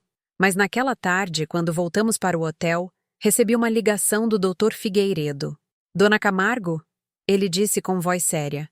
Eu preciso vê-la com urgência. Há algo sobre o testamento que devo discutir com a senhora antes da leitura oficial. Um nó se formou no meu estômago. O que está acontecendo? Eu não posso dizer por telefone, mas é importante, muito importante. Eu estou em Belo Horizonte. O senhor pode esperar até que eu volte para São Paulo? Não, senhora. Não pode esperar. A senhora poderia vir ao meu escritório aqui em Belo Horizonte? Eu tenho uma filial no centro. Olhei para Juliano, que me observava com preocupação. Está bem. A que horas? Pode vir agora. Estarei esperando. Sim, eu estou indo. Eu pedi a Juliano que ficasse com Henrique. Eu preciso fazer umas ligações, eu disse. Quero que vocês passem tempo juntos, sem mim, só vocês dois. Mãe, você tem certeza? Sim, eu vou ficar bem. Só vou escutar o que o doutor tem a dizer. Eu volto em algumas horas. Peguei um táxi até o escritório do Dr. Figueiredo. Era um prédio moderno no centro de Belo Horizonte. Subi ao quarto andar. A recepcionista me fez entrar imediatamente. O Dr. Figueiredo era um homem mais velho, de uns 60 anos, com óculos grossos e uma expressão séria. Dona Camargo, ele me cumprimentou, indicando que eu me sentasse. Obrigado por vir tão rápido. O que é tão urgente, doutor? Ele abriu uma pasta sobre a mesa. Há algo sobre o testamento de seu marido que complica as coisas. O quê? Seu marido fez 2 testamentos. Fiquei paralisada. 2.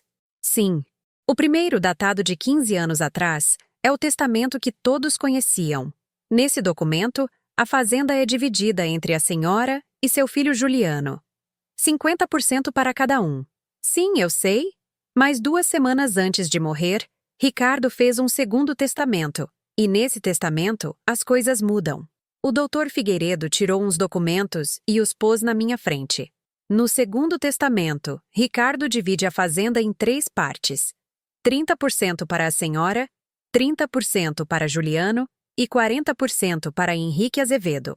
Senti o chão se mover sob mim. 40%? Sim, a maior parte. Mas por quê? O advogado suspirou. Porque Ricardo deixou uma carta explicativa.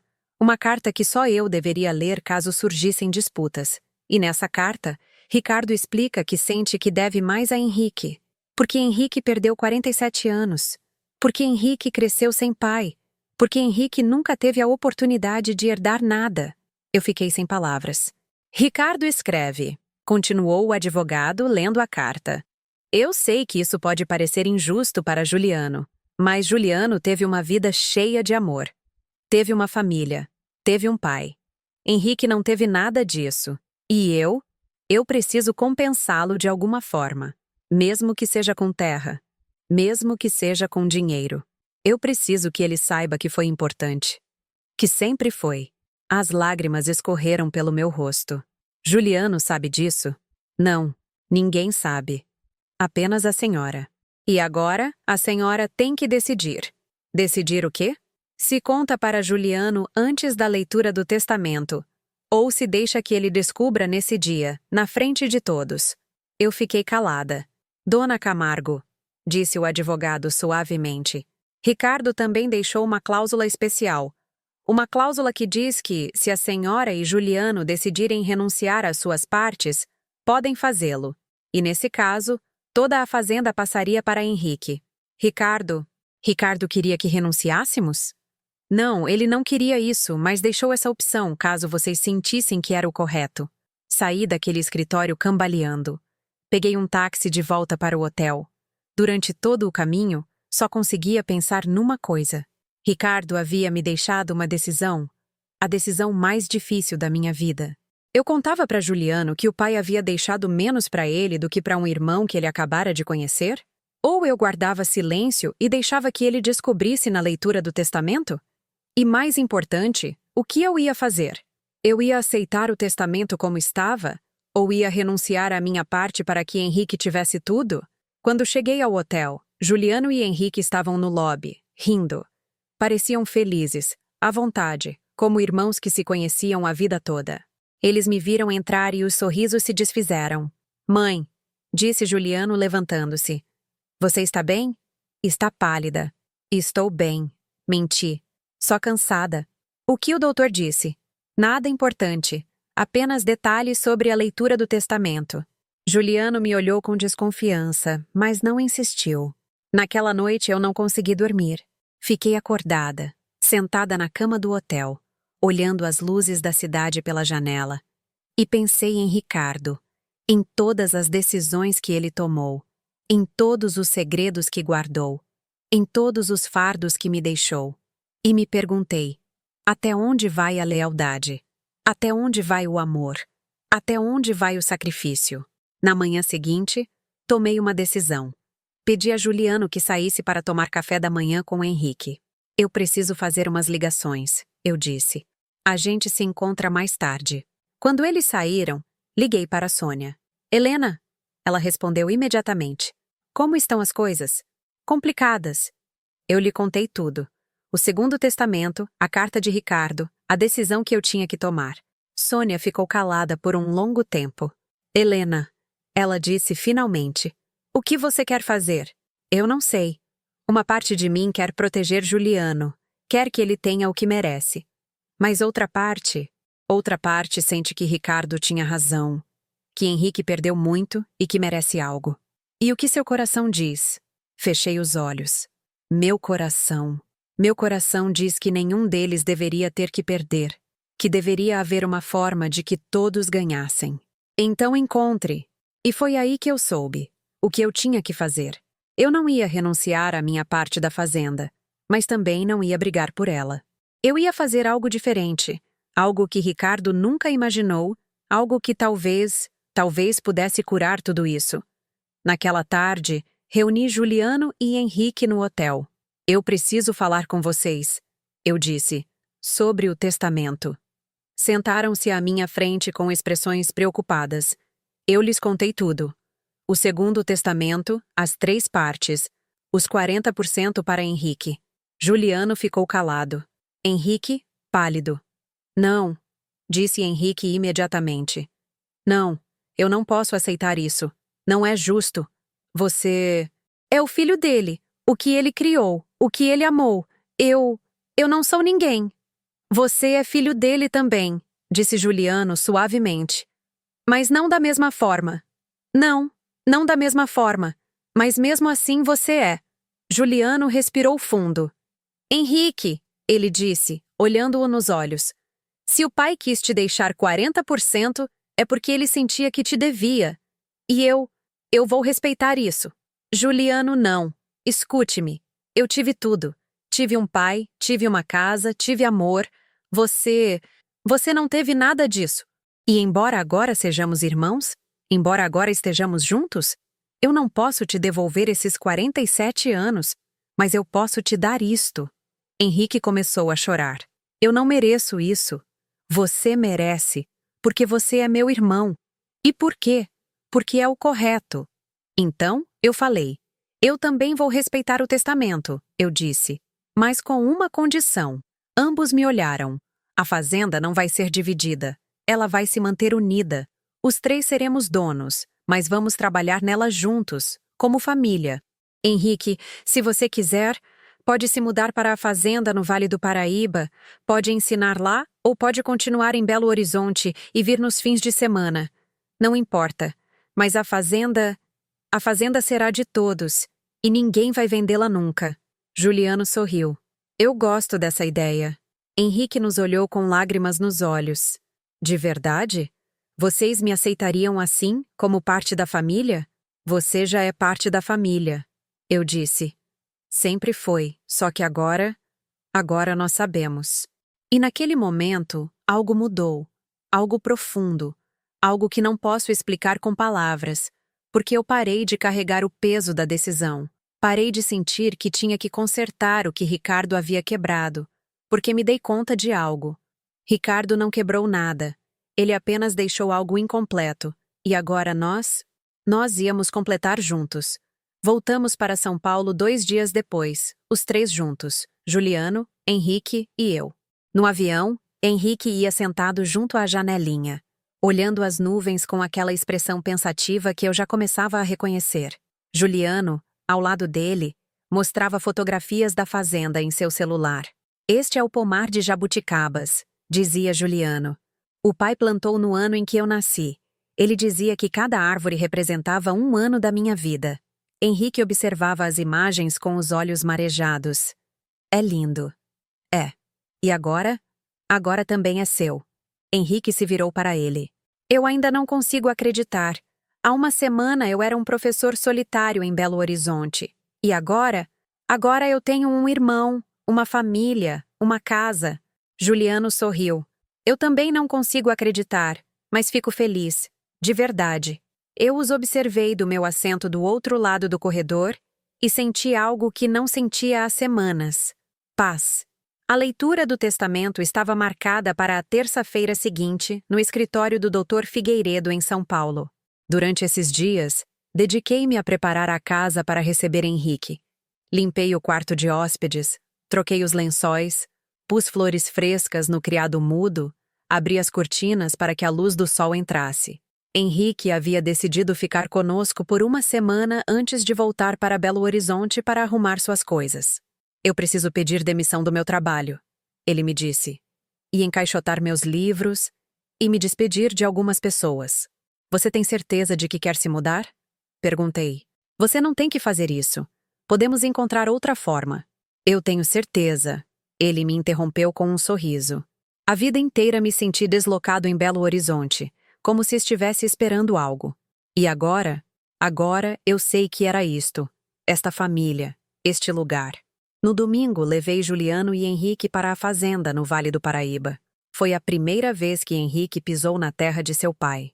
Quando o carro entrou pela estrada de terra, rodeado de plantações de café e montanhas verdes, Henrique ficou sem palavras. É como um sonho, ele murmurou. Seu Manuel nos esperava no portão. Quando viu Henrique, ficou paralisado. Meu Deus! Ele sussurrou. É a cara do seu Roberto. Eu apresentei Henrique. Seu Manuel, este é Henrique, o filho de Ricardo. Seu Manuel tirou o chapéu como se estivesse diante de alguém importante. É uma honra, moço. Uma verdadeira honra. Henrique apertou a mão dele, tímido. Obrigado, senhor. Caminhamos pela fazenda por horas. Eu lhes mostrei tudo. A casa principal, o pátio com as primaveras, a fonte de pedra-sabão, o pomar de jabuticabas, os estábulos, os campos onde Ricardo costumava trabalhar desde o amanhecer. Henrique absorvia tudo com os olhos cheios de admiração. Aqui foi onde meu pai viveu. Ele dizia em voz baixa, como se estivesse num lugar sagrado. Aqui foi onde ele trabalhou, onde ele sonhou. Juliano o levou até o ipê mais antigo da propriedade. Esta era a árvore favorita dele, ele disse. Ele dizia que tinha mais de 100 anos, que tinha visto passar 3 gerações da família Camargo. Henrique pôs a mão no tronco e fechou os olhos. Eu queria tê-lo conhecido. Eu também, disse Juliano. Mas de alguma forma eu sinto que ele está aqui, nos vendo. E eu acho que ele está em paz. Naquela noite, jantamos na casa da fazenda. Preparamos frango com quiabo, angu e couve e arroz com feijão. Tudo do jeito que Ricardo havia amado. Sentamo-nos na mesa grande da sala de jantar. A mesma mesa onde Ricardo e eu havíamos comido por 38 anos. A mesma mesa onde Juliano havia crescido. E agora, pela primeira vez, Henrique estava sentado ali também. Seu Manuel se juntou a nós, e também Sônia, que havia vindo de Niterói quando eu lhe disse que Henrique estaria ali. Foi um jantar tranquilo, acolhedor, cheio de histórias. Sônia contou a Henrique anedotas de Ricardo quando era jovem. Ele era teimoso como uma mula, ela dizia rindo. Uma vez ele brigou com meu pai porque queria plantar jabuticabas em vez de café. Meu pai dizia que era loucura, que as jabuticabas não davam bem naquela terra, mas Ricardo insistiu. E no ano seguinte, tínhamos o melhor pomar de jabuticabas de toda a região. Henrique escutava fascinado. Ele sempre foi assim, sempre tão decidido. Sempre, disse Sônia. Quando Ricardo queria algo, não havia quem o detivesse. Foi por isso que, quando ele te conheceu, ela olhou para mim com ternura. Eu soube que ele ia se casar com você. Mesmo que minha família não concordasse, mesmo que todos lhe dissessem que era loucura, ele te amava, e isso era o suficiente. Depois do jantar, Juliano sugeriu um passeio. Saímos os 3 para o pátio. A noite estava limpa. As estrelas brilhavam com uma intensidade que nunca se vê na cidade. Sentamo-nos nas cadeiras de vime junto à fonte. O som da água caindo era relaxante. Ninguém falou por um tempo. Apenas ficamos ali, respirando o ar fresco da montanha, escutando os grilos, sentindo a paz daquele lugar, até que Henrique quebrou o silêncio. Obrigado. Juliano e eu o olhamos. Pelo quê? Perguntou Juliano. Por me receberem, por não me odiarem, por me darem um lugar nesta família, Mesmo que eu não mereça. Sim, você merece. Eu disse firmemente. Você não escolheu nascer. Você não escolheu ser dado para adoção. Você não escolheu crescer sem pai. Nada disso foi sua culpa. E agora? Agora você tem a oportunidade de recuperar algo do que te tiraram. E nós estamos felizes em te dar. Henrique limpou as lágrimas. Eu sempre me perguntei por que minha mãe biológica me abandonou. Por que ela não me quis? E por anos, eu pensei que havia algo errado em mim, que eu não era suficiente, que foi por isso que ela me deixou. Sua voz falhou. Mas agora eu sei a verdade. Eu sei que não foi porque ela não me queria. Foi porque ela teve medo, porque estava sozinha, porque não tinha outra opção. Você a perdoa? Perguntou Juliano suavemente. Henrique assentiu. Sim, eu a perdoo, porque ela fez o melhor que pôde com o que tinha. E porque no final, ela me deu uma vida, uma boa vida, com pessoas que me amaram. A terça-feira chegou mais rápido do que eu esperava. Às 10 da manhã, nós três estávamos no escritório do Dr. Figueiredo em São Paulo. Era um lugar elegante, paredes de madeira escura, estantes cheias de códigos e documentos legais, uma mesa enorme. O advogado nos recebeu com seriedade. Bom dia, obrigado por virem. Também estava presente o Dr. Vargas, o advogado que representava a família de Ricardo, e um tabelião para validar a leitura. Sentamo-nos. O Dr. Figueiredo abriu um envelope. Vamos prosseguir com a leitura do testamento de Ricardo Camargo, datado de 28 de dezembro do ano passado. Ele começou a ler. Primeiro as formalidades, dados pessoais, declarações legais. Depois, ele chegou à parte importante. Em pleno uso das minhas faculdades mentais, declaro o seguinte a respeito da distribuição dos meus bens. O advogado fez uma pausa e nos olhou. A fazenda no Vale do Paraíba, com todas as suas terras, edificações e pertences, é dividida da seguinte forma: 30% para Helena Camargo, minha esposa, 30% para Juliano Camargo, meu filho, e 40% para Henrique Azevedo, meu filho biológico. Henrique fechou os olhos. Juliano segurou a mão dele. O advogado continuou. Além disso, deixo as seguintes disposições. Os rendimentos gerados pela fazenda serão divididos de maneira equitativa entre os três, independentemente do percentual de propriedade. Isso com o fim de que ninguém tenha vantagem econômica sobre o outro. Isso eu não sabia. Olhei para o advogado surpresa. Ele assentiu levemente, como dizendo: é isso mesmo. Também disponho que a fazenda não poderá ser vendida nem dividida durante os próximos 20 anos. Deve permanecer como uma unidade, como um patrimônio familiar. E caso algum dos herdeiros faleça, sua parte passará para os outros dois, nunca para terceiros. Juliano sorriu. O pai pensou em tudo. O advogado seguiu lendo. Da mesma forma, deixa um fundo de 50 mil PARH, INRI, QIA, ZIVID, o seu MPINSA, CIORCA, OPILOSANOSIMQINA, OPUDIISTARPRISINTEEMSUAVIDA. ESTEDINHEIRODESTINA, SEAQUEELEPOSSASEEST, ABELECERCONTINUASESTESIMODESTILOC, OMOMELHORLHEPRECER, HENREQUEABREUOSOLHOSSURPRESO. 50 mil para Henrique Azevedo como compensa, CRRCAR o pelos anos 50 horas o puder estar presente em sua vida. Este dinheiro destina, se a que ele possa se estabelecer, continuar seus estudos, se assim o desejar, ou investi-lo como melhor lhe parecer. Henrique abriu os olhos, surpreso. 50 mil.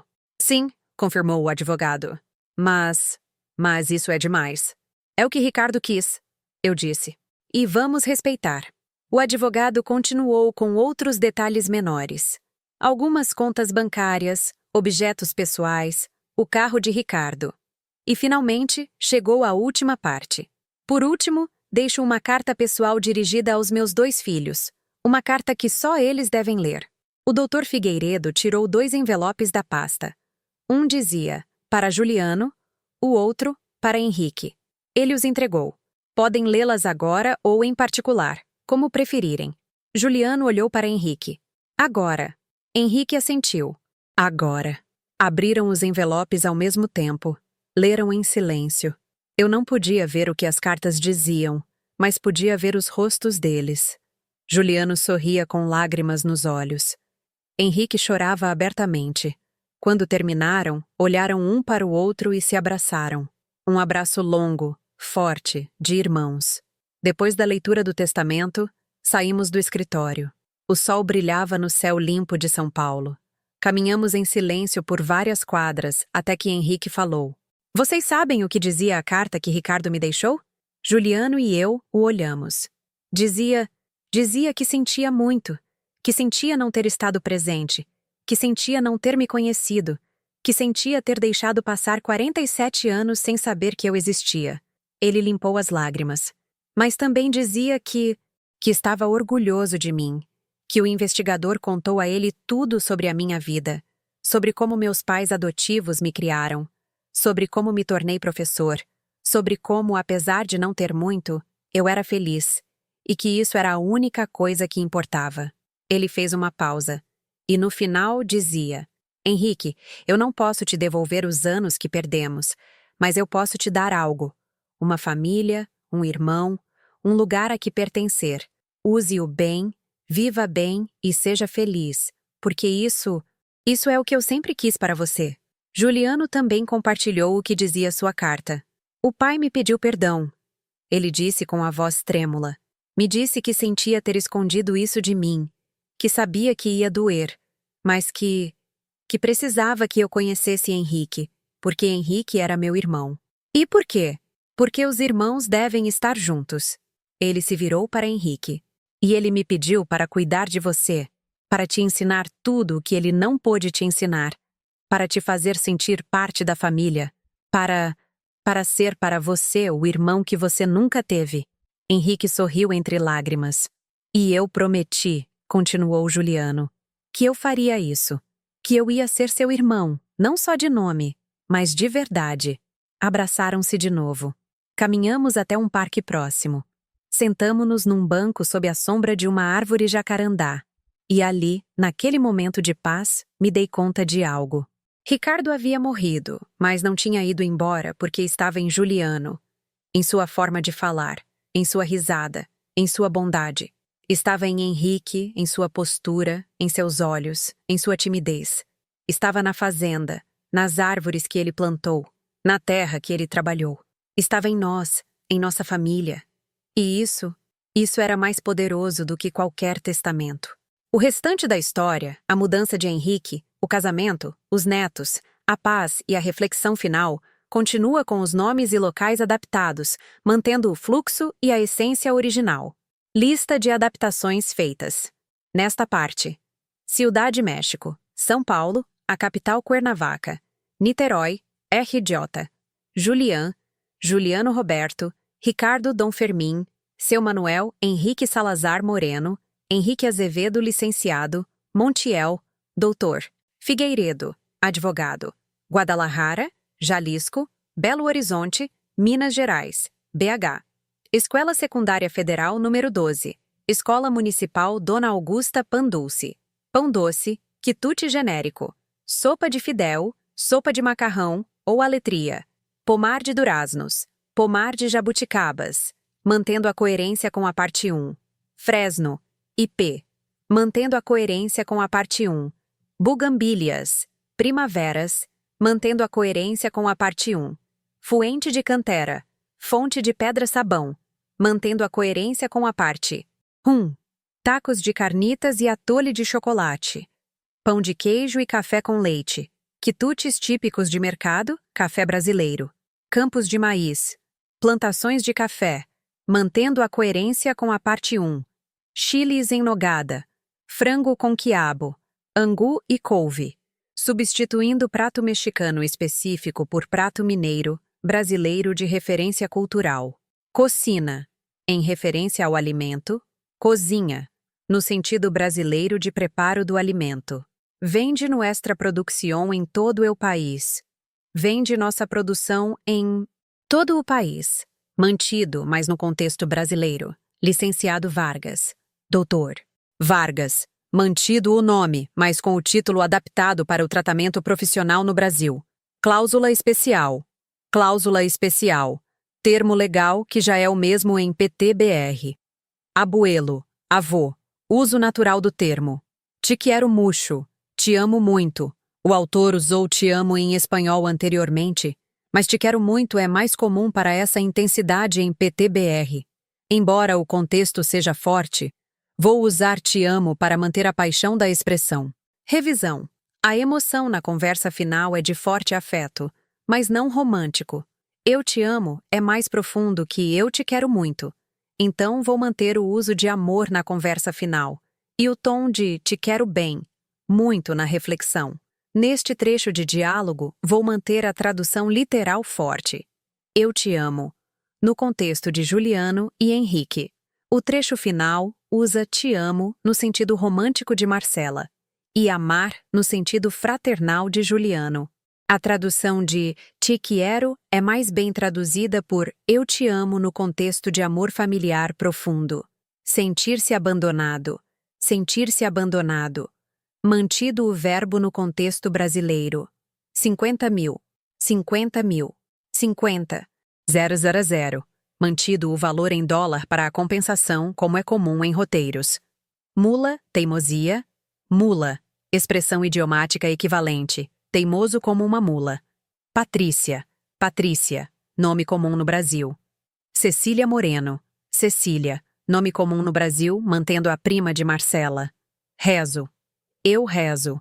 Uso da primeira pessoa natural em PTBR. Escrever um livro sobre a história de Tepoztlán. Escrever um livro sobre a história do Vale do Paraíba. Região. Mantendo a coerência da localização. Texto adaptado. Livre do peso dos segredos, livre das mentiras, livre da dor.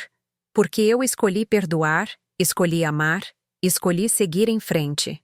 Se a minha história te ajuda, se estas palavras tocam seu coração, se você se identifica com a dor, com a traição, com o perdão, quero que saiba de algo. Você não está sozinho.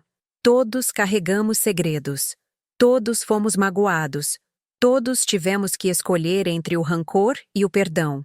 E eu sei que não é fácil, sei que dói, sei que às vezes parece impossível, mas também sei disto, que o perdão é o único caminho para a paz, e que a família sempre vale a pena, mesmo que seja complicada, mesmo que seja imperfeita, mesmo que parta o seu coração.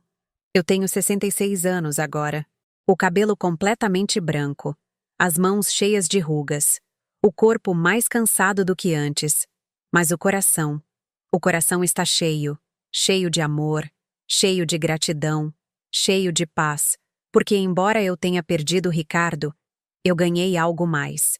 Ganhei 2 filhos em vez de 1. Ganhei uma família maior. Ganhei a verdade e a liberdade que vem com ela. Nesta manhã, enquanto eu preparava café coado, Henrique entrou na cozinha. Bom dia, Helena. Bom dia, meu amor. Dormiu bem? Muito bem. Sonhei com Marcela. É? E o que você sonhou? Sonhei que ela estava aqui na fazenda, caminhando pelo pomar, e estava sorrindo, como se finalmente tivesse encontrado a paz. Ele limpou as lágrimas. E quando eu acordei, eu me dei conta de que talvez ela tenha encontrado mesmo, porque nós estamos bem. E isso era tudo o que ela queria. Naquela tarde, todos nos reunimos no pátio. Juliano, Henrique, Fernanda, Patrícia, as meninas, Sônia, seu Manuel. Comemoramos o aniversário de Valentina, a filha mais nova de Juliano. Havia bolo, música, risadas. As meninas corriam pelo jardim, os adultos conversavam sob a sombra do ipê, e eu observava todos eles. A minha família, esta linda, complicada, imperfeita família. E pensei em Ricardo, em como, no final, ele havia feito algo bom, havia criado vida, havia criado amor, havia criado família. E embora ele não estivesse aqui para ver, o seu legado continuava vivo em cada risada, em cada abraço, em cada momento compartilhado. Quando todos foram dormir, eu fiquei sozinha no pátio, olhando as estrelas, escutando o som da água na fonte, sentindo a brisa fresca da montanha, e sussurrei uma última prece. Obrigada. Obrigada pela dor que me ensinou a perdoar. Obrigada pelos segredos que me ensinaram a valorizar a verdade. Obrigada pela perda que me ensinou a apreciar o que eu tenho. E obrigada. Obrigada por esta família, porque no final, isso é tudo o que importa. Obrigada por me escutar até o fim. Obrigada por me acompanhar nesta jornada. Obrigada por me permitir compartilhar a minha história com você. Se esta história tocou seu coração, se te fez pensar, se te ajudou a ver o perdão de uma forma diferente, se inscreva e ative o sininho para escutar mais histórias de mulheres que transformaram sua dor em sabedoria. Cada dia, uma mulher, uma lição de vida. Compartilhe esta história com alguém que você ama. Porque, às vezes, uma história como esta pode mudar um dia inteiro. Que Deus te abençoe e até a próxima.